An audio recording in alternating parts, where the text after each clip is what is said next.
2025 সালের 28 ফেব্রুয়ারি বাংলাদেশের রাজনীতিতে সূচিত হয় নতুন এক অধ্যায়। আত্মপ্রকাশ করে জাতীয় নাগরিক পার্টি বা এনসিপি। গত জুলাইয়ের গণ অভ্যুত্থানে নেতৃত্ব দেয়া তরুণদের হাত ধরেই শুরু হয় দলটির পথ চলা। আমরা গণতন্ত্র, সাম্য, মানবিক মর্যাদা ও সামাজিক ন্যায় বিচার নিশ্চিত করে শনিবার সন্ধ্যায় রাজধানীর ধানমন্ডি এলাকায় এনসিপির প্রথম প্রতিষ্ঠাবার্ষিকী উপলক্ষে আয়োজন করা হয় ইফতার ও দোয়া অনুষ্ঠান। এ সময় গত এক বছরে এনসিপির অর্জন সহ নানা বিষয়ে কথা বলেন 11 দলীয় জোটের নেতৃবৃন্দ ও অতিথিরা। আমি আশা করি আমার তরুণ বন্ধুদের এটা মনে থাকবে যে সময়ের চাহিদা অনুসারে এবং মানুষের প্রত্যাশা এবং আকাঙ্ক্ষা অনুসারে আমাদের ইশতেহার এবং রাজনৈতিক উদ্দেশ্য, আমাদের কর্মসূচি পাল্টাবে এবং সময়ের সাথে সেটা অ্যাডজাস্ট করে নিতে হবে, তাহলে এই রাজনীতিতে টিকে থাকা যাবে।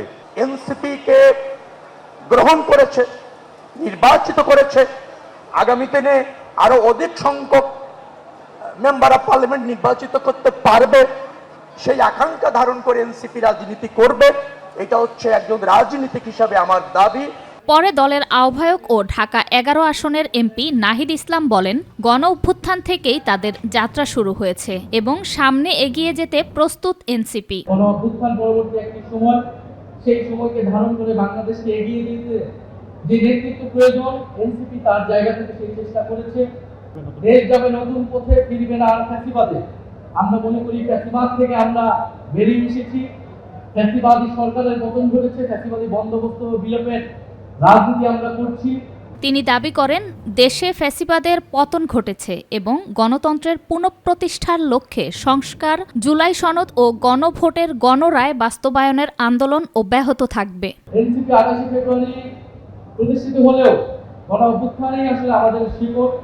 গণ অভ্যুত্থান থেকে আমাদের যাত্রা শুরু হয়েছে, আমরা সামনের দিকে এগিয়ে যাই। দলের আহ্বায়ক নাহিদ ইসলামের নেতৃত্বে এনসিপি ত্রয়োদশ জাতীয় সংসদ নির্বাচনে বাংলাদেশ জামায়াতে ইসলামীর সঙ্গে জোটবদ্ধ হয়ে অংশ নেয়। নির্বাচনে 6টি আসনে জয় পেয়ে জাতীয় রাজনীতিতে নিজেদের উপস্থিতির জানান দেয় দলটি। শবনম অবনী, মাই টিভি, ঢাকা।